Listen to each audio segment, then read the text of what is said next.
One of the important functions of the immune system is surveillance, a mechanism by which the immune cells captures and destroys precancerous and cancerous cells before they become malignant. However, sometimes those cells are able to escape those immune responses and develop cancer. Cancer immunotherapy reprograms the immune system and allows those immune cells to recapture those cells that became malignant and destroy it. However, cancer immunotherapy that led to significant improvement in the outcomes of many of the cancer patients can sometimes lead to unique and challenging adverse events that are caused by aberrant immune activation or lack of tolerance due to the removal of the brake of anti-tumor responses. Patients with primary and secondary immunodeficiency disorders are inherently at increased risk for developing both malignancy and autoimmunity. For example, patients with inborn errors of immunity known as primary immunodeficiency disorder are at 1.42-fold increase in developing all kinds of cancer. Specifically, patients with common variable immunodeficiency disorder are at 9-fold increased risk of developing lymphoma. And PID patients, primary immunodeficiency disorder patients, are at about 3 to 14-fold increase in developing autoimmunity. HIV-infected patients are at 77-fold risk increase in developing non-Hodgkin's lymphoma and about 8-fold increase in developing certain kinds of autoimmunity such as autoimmune hemolytic anemia. Solid organ transplant recipients are at 2 to 3-fold increase in developing malignancy compared to the general population. This significant increase in the risk of developing malignancy is probably due to the underlying weak immune system and the impaired immune surveillance mechanism.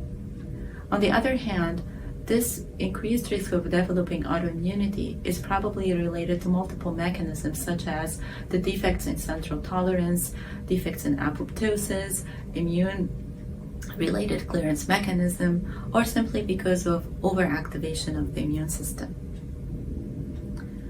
And while cancer immunotherapy has been helpful to many patients, its use in patients who are immunocompromised is very challenging. There are very legitimate questions that has been raised, whether cancer immunotherapy would be effective in immunocompromised patients who are starting with a weak immune system, and whether it's going to be safe given that those patients are at increased risk of immune dysregulation. The data on the safety and efficacy of cancer immunotherapy in immunocompromised patients are limited.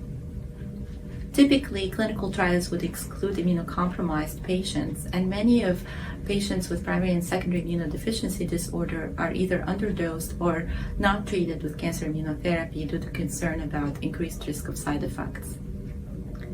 This special edition on cancer immunotherapy and immunodeficiency in the Journal of Immunotherapy and Precision Oncology was targeted to fill some of the knowledge gap on the safety and efficacy of cancer immunotherapy in immunocompromised patients.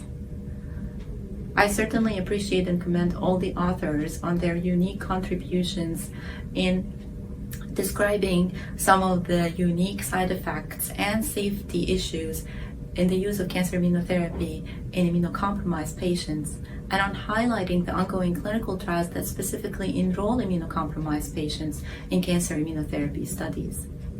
We certainly hoped in this issue to fill in some of the knowledge gap on the safety and efficacy of cancer immunotherapy in immunocompromised patients, and we would like to continue to advocate for further research in the safety and efficacy of cancer immunotherapy in this vulnerable population.